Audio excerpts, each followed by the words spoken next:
আজকের আলোচনায় আমরা আলোচনা করব রমজান মাস কি। আধ্যাত্মিক, দার্শনিক, বৈজ্ঞানিক এবং মনস্তাত্ত্বিক দিক থেকে রুমির ভাষায় বর্তমান জীবনে উদাহরণ দিয়ে এটিকে ব্যাখ্যা করব। রমজান মাস, আধ্যাত্মিক ব্যাখ্যা, রুমির ভাষা ও বর্তমান জীবনের প্রভাব।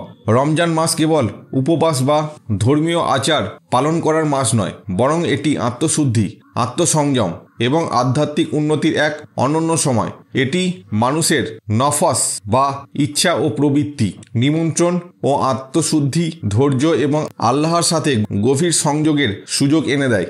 সুফি দর্শন এবং বিশেষ করে জালালউদ্দিন রুমির ভাবনা অনুযায়ী রমজান মাস আত্মার পরিশুদ্ধির এক স্বর্গীয় মাস। আধ্যাত্মিক দৃষ্টিকোণ থেকে রমজান মাস আত্মসংযম ও নফসের নিমন্ত্রণ।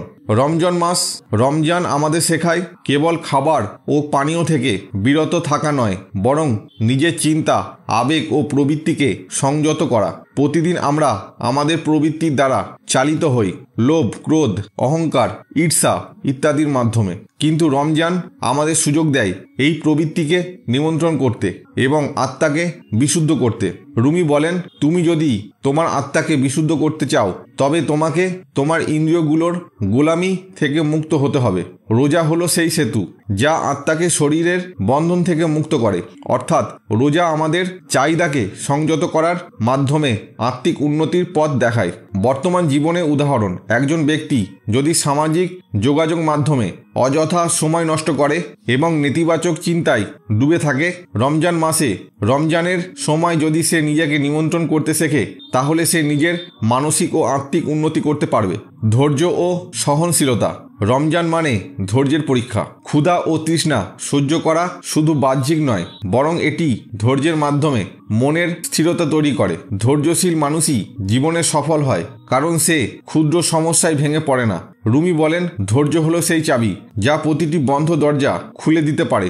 অর্থাৎ রমজানের শিক্ষা হলো ধৈর্য ধরে চললে জীবনের সব বাধা কাটিয়ে ওঠা সম্ভব। বর্তমান জীবনে উদাহরণ: একজন ব্যবসায়ী বড় ক্ষতির সম্মুখীন হয়েছে।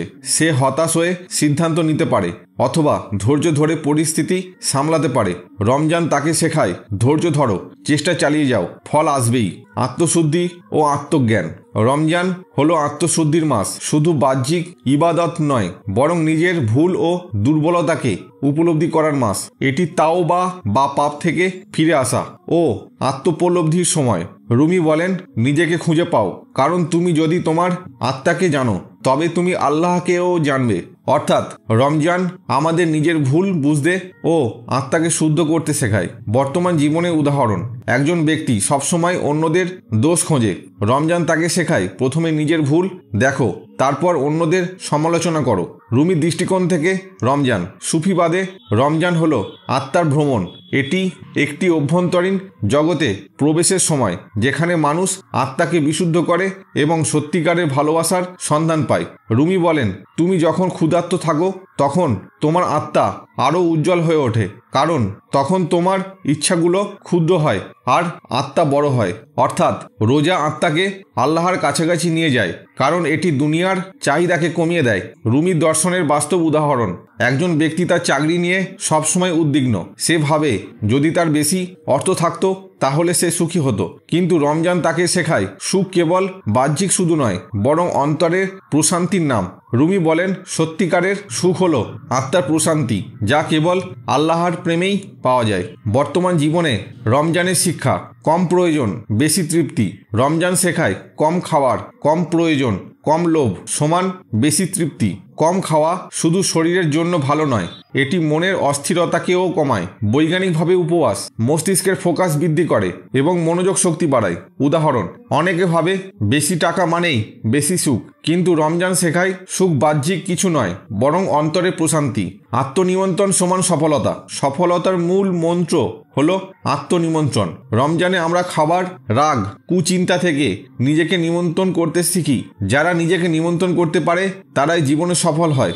উদাহরণ: একজন ছাত্র যদি মোবাইল ফোনের আসক্তি নিমন্ত্রণ করতে শেখে তাহলে সে পড়াশোনায় ভালো করবে। রমজানের শিক্ষা: আসক্তিকে নিমন্ত্রণ করো, লক্ষ্য পূরণ করো, দরিদ্রের কষ্ট বোঝা সমান সামাজিক সংহতি। রমজান আমাদের অনুভূতি ও মানবতাবোধ জাগিয়ে তোলে। উপবাসের মাধ্যমে আমরা দরিদ্রদের কষ্ট অনুভব করতে পারি। এটি সমাজের প্রতি সহানুভূতি ও দানশীলতা বাড়ায়। উদাহরণ: যদি সমাজে ধনী ব্যক্তি রমজানের শিক্ষা অনুসারে গরিবদের সাহায্য করে তাহলে দরিদ্র কমে যাবে। রমজান কেবল রোজা করার মাস নয়, এটি আত্মসংযম, আত্মশুদ্ধি, ধৈর্য এবং মানুষের নাফসের বিরুদ্ধে জেহাদ করার মাস। রুমির দৃষ্টিতে এটি আত্মাকে বিশুদ্ধ করার সময়, যখন মানুষ তার প্রকৃত পরিচয় খুঁজে পেতে পারে। বর্তমান জীবনে এটি আমাদের প্রবৃত্তির উপর নিমন্ত্রণ, ধৈর্য এবং দানশীলতার গুরুত্ব শেখায়। সফলতার জন্য রমজানের শিক্ষা হলো কম চাহিদা, বেশি আত্মনিমন্ত্রণ এবং অন্যদের সাহায্য করা। শেষ কথা: রুমি বলেন, রমজান হলো আত্মার জন্য এক সূর্যোদয়, যেখানে আল্লাহর প্রেম ছাড়া আর কিছুই গুরুত্বপূর্ণ থাকে না। রমজানের শিক্ষা যদি আমরা সত্যিকারের অর্থে গ্রহণ করি তাহলে আমাদের জীবন বদলে যেতে পারে। রমজান দার্শনিক ব্যাখ্যা: রুমির ভাষা ও দৃষ্টিকোণ থেকে রমজান মাস কেবল একটি ধর্মীয় অনুশীলন নয়, এটি নতুন জন্ম, আত্মশুদ্ধি এবং দার্শনিকভাবে নিজেকে খুঁজে পাওয়ার একটি মহিমান্বিত সময়। সুফিবাদ এবং বিশেষত জালালউদ্দিন রুমির দর্শন অনুযায়ী রমজান হলো আত্মার উন্নতি ও সত্যের সন্ধান করার এক স্বর্গীয় সুযোগ। এটি আমাদের নাফস বা প্রবৃত্তি, ইচ্ছা, লোভ এবং অহংকার থেকে মুক্ত হওয়ার আহ্বান জানায়। দার্শনিক দৃষ্টিকোণ থেকে রমজান এক ধরনের আত্মার রূপান্তর। দার্শনিকভাবে রমজান হলো নতুন জন্ম বা রিবার্থ। এটি মানুষের শরীর থেকে আত্মার মুক্তির এক প্রক্রিয়া। প্রতিদিন আমরা শরীরের প্রয়োজন মেটাতে ব্যস্ত থাকি, কিন্তু রমজান আমাদের শেখায় তুমি কেবল শরীর নও, বরং আত্মাও। রুমি বলেন, যখন তুমি খাও না তখন আত্মা কথা বলে, যখন তুমি ইন্দ্রিয়ের চাহিদা কমাও তখন আল্লাহর কণ্ঠ শুনতে পাও। অর্থাৎ রমজান আমাদের আত্মার গভীরে প্রবেশ করতে এবং নিজের আসল পরিচয় খুঁজে পেতে সাহায্য করে। বর্তমান জীবনে উদাহরণ: একজন ব্যক্তি সারাদিন ব্যস্ত থাকে অর্থ উপার্জন এবং বাহ্যিক সুখের সন্ধানে, কিন্তু রমজানের সময় সে উপলব্ধি করে আসল সুখ বাহ্যিক কিছুতে নয়, বরং আত্মার প্রশান্তিতে। সে ধীরে ধীরে বাহ্যিক জগৎ থেকে অভ্যন্তরীণ জগতে প্রবেশ করে। ইচ্ছা ও নফসের বিরুদ্ধে সংগ্রাম: দর্শন বলে মানুষের সবচেয়ে বড় যুদ্ধ হলো নিজের প্রবৃত্তির বিরুদ্ধে যুদ্ধ। আমাদের মনের মধ্যে লোভ, অহংকার, রাগ, লালসা ও হিংসা থাকে। রমজান হলো সেই মাস যখন আমরা এই নাফসের নিমন্ত্রণ করার শিক্ষা পাই। রুমি বলেন, তুমি তোমার ইন্দ্রিয়ের দাস নও, বরং তুমি সেই সত্তা যে ইন্দ্রিয়ের উপরে উঠতে পারে। অর্থাৎ রমজান শেখায় কিভাবে আমাদের মন ও ইচ্ছাকে সংযত করতে হয়। বর্তমান জীবনে উদাহরণ: একজন ব্যক্তি ধূমপান বা অতিরিক্ত ফাস্টফুড খাওয়ার অভ্যাসে আসক্ত। রমজান তাকে শেখায় কিভাবে সে নিজের অভ্যাস পরিবর্তন করতে পারে। ধৈর্য ও আত্মনিমন্ত্রণের মাধ্যমে সে আসক্তি থেকে মুক্ত হতে পারে। অভ্যাস পরিবর্তনের দর্শন: আত্মার পরিশুদ্ধি: দার্শনিক দৃষ্টিকোণ থেকে রমজান হলো আত্মার জন্য এক ধরনের ডিটক্স বা পরিশুদ্ধির প্রক্রিয়া। আমাদের প্রতিদিনের অভ্যাস ও চিন্তাগুলো আমাদের জীবন নিমন্ত্রণ করে। রমজান হলো সেই সময় যখন আমরা নেতিবাচক অভ্যাসগুলো থেকে বেরিয়ে আসতে পারি এবং ইতিবাচক পরিবর্তন আনতে পারি। রুমি বলেন, তুমি যদি বদলাতে চাও তাহলে নিজেকে বদলাও, কারণ বাহ্যিক জগৎ কেবল তোমার আত্মার প্রতিফলন। অর্থাৎ রমজান হলো নিজেকে নতুনভাবে গড়ে তোলার এক সুবর্ণ সুযোগ। বর্তমান জীবনে উদাহরণ: একজন ব্যক্তি যদি সারাদিন নেতিবাচক চিন্তায় ডুবে থাকে তাহলে তার জীবন হতাশার হয়ে যায়, কিন্তু রমজানের সময় সৃষ্টিকর্তার প্রতি বিশ্বাস, ধৈর্য এবং ইতিবাচক চিন্তার মাধ্যমে সে নতুন জীবন শুরু করতে পারে। রুমির দৃষ্টি থেকে সুফিবাদে রমজান হলো আত্মার জাগরণ এবং সত্যের সন্ধান। এটি কেবল একটি ধর্মীয় অনুশীলন নয়, বরং আত্মাকে আল্লাহর সাথে সংযুক্ত করার সময়। রুমি বলেন, তুমি যদি সত্য জানতে চাও তবে ক্ষুধার্ত হও, কারণ ক্ষুধা তোমাকে তোমার আসল সত্তা চিনতে শেখায়। অর্থাৎ রমজান হলো সেই সময় যখন মানুষ নিজের আসল পরিচয় খুঁজে পেতে পারে। রুমির দর্শনের বাস্তব উদাহরণ: একজন ব্যক্তি তার জীবন নিয়ে হতাশ, সে ভাবে তার জীবন অর্থহীন, কিন্তু রমজানে সে যখন রোজা রাখে, দোয়া করে এবং ধ্যান করে তখন সে উপলব্ধি করে তার জীবনের গভীর অর্থ রয়েছে। রুমি বলেন, তুমি যদি আল্লাহকে পেতে চাও তাহলে তোমার ইচ্ছাগুলোর গোলামি ছেড়ে দাও, কারণ আল্লাহর ভালোবাসা কেবল শুদ্ধ আত্মার জন্য সংরক্ষিত। অর্থাৎ রমজান আমাদের অহংকার ও ইচ্ছাগুলোকে নিমন্ত্রণ করার শিক্ষা দেয়। বর্তমান জীবনে রমজানের দর্শন, কম চাহিদা সমান বেশি সুখ। রমজান শেখায় জীবনে কম চাহিদা কম লোভ থাকলে তৃপ্তি বেশি পাওয়া যায়। আমরা সবসময় আরও বেশি চাই, টাকা, খ্যাতি, ক্ষমতা। কিন্তু রমজানে আমরা বুঝতে পারি সুখ বাহ্যিক নয়, বরং অভ্যন্তরীণ। উদাহরণ, একজন ধনী ব্যক্তি অনেক টাকা উপার্জন করেও সুখী নয়। রমজান তাকে শেখায় সুখ টাকা নয়, বরং আত্মার প্রশান্তিতে। আত্মনিমন্ত্রণ সমান সফলতা। জীবনে সফল হতে হলে আত্মনিমন্ত্রণ সবচেয়ে গুরুত্বপূর্ণ। রমজানে আমরা শিখি কিভাবে নিজেকে নিমন্ত্রণ করতে হয়। উদাহরণ, একজন ছাত্র যদি মোবাইল ফোনের আসক্তি কমাতে পারে তাহলে সে পড়াশোনায় ভালো করবে। রমজানের শিক্ষা, আসক্তি নিমন্ত্রণ করো, সফলতা আসবেই। দরিদ্রের কষ্ট বোঝা সমান সহমর্মিতার বৃদ্ধি। রমজান আমাদের গরিবদের কষ্ট বুঝতে শেখায়। রোজা রেখে আমরা তাদের দুঃখ অনুভব করতে পারি এবং সহানুভূতিশীল হতে পারি। উদাহরণ, যদি ধনী ব্যক্তি রমজানের শিক্ষা গ্রহণ করে তাহলে সে গরিবদের সাহায্য করবে এবং সমাজে দারিদ্র্য কমবে। রমজান কেবল ধর্মীয় রীতি নয়, বরং এটি এক গভীর দার্শনিক ও আত্মশুদ্ধির প্রক্রিয়া। রুমির দৃষ্টিতে এটি আত্মাকে শুদ্ধ করার এবং সত্যের সন্ধান করার সময়। বর্তমান জীবনে এটি আমাদের প্রবৃত্তির উপর নিমন্ত্রণ, ধৈর্য এবং ত্যাগের শিক্ষা দেয়। সফলতার জন্য রমজানের শিক্ষা হলো আত্মনিমন্ত্রণ, কম চাহিদা এবং অন্যদের সাহায্য করা। শেষ কথা, রুমি বলেন, রমজান হলো সেই সময় যখন তুমি নিজের হৃদয়ের দরজা খুলতে পারো এবং আল্লাহর আলোকে তোমার আত্মাই গ্রহণ করতে পারো। রমজানের দর্শন যদি আমরা সত্যিকারের অর্থে গ্রহণ করি তাহলে আমাদের জীবন বদলে যেতে পারে।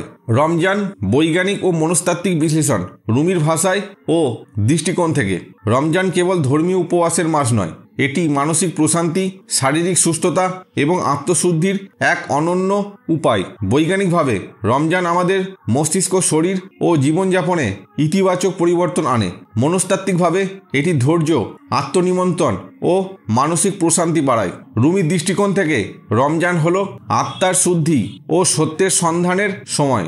বৈজ্ঞানিক দৃষ্টিকোণ থেকে রমজান রোজার শারীরিক উপকারিতা, দেহের পুনর্জন্ম। বিজ্ঞান বলেছে রমজান আমাদের শরীরের জন্য অত্যন্ত উপকারী। ইন্টারমিনেট ফাস্টিং বা অন্তর্বর্তী উপবাস পদ্ধতিটি বর্তমানে বিশ্বব্যাপী জনপ্রিয়, কারণ এটি শরীরের পুনর্গঠন ঘটায়। রোজা রাখলে শরীরের কোষগুলো নিজেকে মেরামত করে, এটি হরমোন ব্যালেন্স করে, ইনসুলিন সংবেদনশীলতা বাড়ায় এবং স্থূলতা কমায়। রুমি বলেন, তুমি যদি তোমার শরীরকে বিশ্রাম দাও তবে আত্মা তোমার সাথে কথা বলবে। অর্থাৎ কম খাওয়ার মাধ্যমে শরীরকে বিশ্রাম দিলে আত্মা আরও উজ্জ্বল হয়ে ওঠে। বর্তমান জীবনে উদাহরণ, একজন ব্যক্তি সারাদিন জাঙ্ক ফুড খায় এবং অলস জীবনযাপন করে, কিন্তু রমজানে রোজার ফলে তার শরীর ডিটক্সিফাইড হয় এবং নতুন শক্তি পায়। মস্তিষ্কের উন্নতি। রোজা ব্রেনের জন্য উপকারী। রমজান শুধু শরীর নয়, মস্তিষ্কের জন্য উপকারী। রোজার সময় BDNF ব্রেন ড্রাইভ নিউরোট্রফিক্স ফ্যাক্টর নামক প্রোটিন উৎপাদিত হয়, যা স্মৃতিশক্তি বাড়ায় ও ব্রেনের নিউরন পুনর্গঠন করে। এটি স্ট্রেস ও হতাশা কমাতে সাহায্য করে। রুমি বলেন, তুমি যখন ক্ষুধার্ত থাকো তখন তোমার মস্তিষ্ক আরও স্বচ্ছভাবে চিন্তা করতে পারে। বর্তমান জীবনে উদাহরণ, একজন ছাত্র পরীক্ষার আগে চিন্তিত থাকে, কিন্তু রমজানের সময় সে ধৈর্য ও সংযম অনুশীলন করে, ফলে তার মনোযোগ ও স্মৃতিশক্তি বাড়ে। রোগ প্রতিরোধ ক্ষমতা বৃদ্ধি। বিজ্ঞান প্রমাণ করেছে রোজা ইমিউন সিস্টেমকে শক্তিশালী করে। 2016 সালে জাপানি বিজ্ঞানী ওশিনোরি ওসুমি অটোফাজি আবিষ্কার করে দেখিয়েছেন উপবাস করলে শরীর পুরনো কোষ ধ্বংস করে, নতুন কোষ তৈরি করে। বর্তমান জীবনের উদাহরণ, একজন ব্যক্তি যদি নিয়মিত রোজা করে তার শরীরের রোগ প্রতিরোধ ক্ষমতা বৃদ্ধি পাবে এবং বয়সের প্রভাব কমবে। মনস্তাত্ত্বিক দৃষ্টিকোণ থেকে রমজান আত্মনিমন্ত্রণ ও ধৈর্য সফলতার চাবিকাঠি। মনস্তাত্ত্বিক গবেষণা বলে যে ব্যক্তি নিজেকে নিমন্ত্রণ করতে পারে সে জীবনে সফল হয়। রোজা আত্মনিমন্ত্রণ ও ধৈর্য শেখায়। এটি ইম্পালসিভিটি, হঠাৎ আবেগে কাজ করা কমায় এবং ধৈর্য বাড়ায়। রুমি বলেন, নিজের প্রবৃত্তির দাস হয়েও না, কারণ স্বাধীন আত্মাই সত্যিকারের সুখ খুঁজে পায়। বর্তমান জীবনে উদাহরণ, একজন ব্যবসায়ী যদি ধৈর্য না রাখে তবে সে দ্রুত হতাশ হয়ে যাবে, কিন্তু রমজানের শিক্ষা অনুযায়ী সে ধৈর্য ধরে ব্যবসায় সফল হতে পারে। স্ট্রেস ও দুশ্চিন্তা কমানো, মনস্তাত্ত্বিক গবেষণা বলে রোজা কর্টিসল হরমোন কমায়, যা স্ট্রেস ও উদ্বেগ কমাতে সাহায্য করে। ধ্যান বা মেডিটেশন ও উপবাস বা ফাস্টিং একসাথে করলে মানসিক প্রশান্তি বাড়ে। রুমি বলেন, যখন তুমি বাহ্যিক কোলাহল কমাবে তখন তোমার হৃদয়ের শান্তি শুনতে পারবে। বর্তমান জীবনে উদাহরণ, একজন কর্মজীবী সারাদিন অফিসের চাপে ক্লান্ত থাকে, কিন্তু রমজানের ধৈর্য ও সংযম অনুশীলন তার মানসিক চাপ কমিয়ে দেয়। আত্মশুদ্ধি ও ইতিবাচক মানসিকতা, মনোবিজ্ঞানী বলে যে ব্যক্তি কৃতজ্ঞ হয় সে বেশি সুখী হয়। রমজানে আমরা আমাদের জীবনের আশীর্বাদগুলোর প্রতি কৃতজ্ঞতা অনুভব করি। এটি নেতিবাচক চিন্তা কমায় ও ইতিবাচক দৃষ্টিভঙ্গি তৈরি করে। রুমি বলেন, সুখ বাহ্যিক কিছু নয়, বরং হৃদয়ের এক অবস্থা। যদি তুমি কৃতজ্ঞ হও তবে তোমার হৃদয় স্বর্গ হয়ে উঠবে। বর্তমান জীবনে উদাহরণ, একজন ব্যক্তি সবসময় দুঃখী থাকে কারণ সে তার জীবনের ভালো দিকগুলো দেখে না, কিন্তু রমজানের সময় সে উপলব্ধি করে কৃতজ্ঞতাই প্রকৃত সুখ। রুমির দৃষ্টিকোণ থেকে রমজান, সুফিবাদে রমজান হলো আত্মার জাগরণ ও সত্যের সন্ধান। রুমি বলেন, তুমি যদি সত্য জানতে চাও তবে ক্ষুধার্ত হও, কারণ ক্ষুধা তোমাকে তোমার আসল সত্তা চিনতে শেখায়। অর্থাৎ রমজান আমাদের অহংকার, লোভ ও প্রবৃত্তির উপর নিমন্ত্রণ করতে শেখায়। রুমির দর্শনের বাস্তব উদাহরণ, একজন ব্যক্তি যদি অহংকারী হয় তবে সে সবসময় অস্থির থাকবে, কিন্তু রমজানে সে যখন রোজা রাখে তার অহংকার কমতে শুরু করে। সে উপলব্ধি করে প্রকৃত শান্তি বাহ্যিক নয়, বরং আত্মার গভীরে লুকিয়ে আছে। বৈজ্ঞানিকভাবে রমজান আমাদের শরীর, মস্তিষ্ক ও রোগ প্রতিরোধ ক্ষমতার উন্নতি ঘটায়। মনস্তাত্ত্বিকভাবে এটি ধৈর্য, আত্মনিমন্ত্রণ ও ইতিবাচক মানসিকতা বাড়ায়। রুমির দৃষ্টিতে রমজান হলো আত্মার জাগরণ ও সত্যের সন্ধানের সময়। শেষ কথা, রুমি বলেন, রমজান হলো আত্মার জন্য এক সূর্যোদয়, যেখানে আল্লাহর প্রেম ছাড়া আর কিছুই গুরুত্বপূর্ণ থাকে না।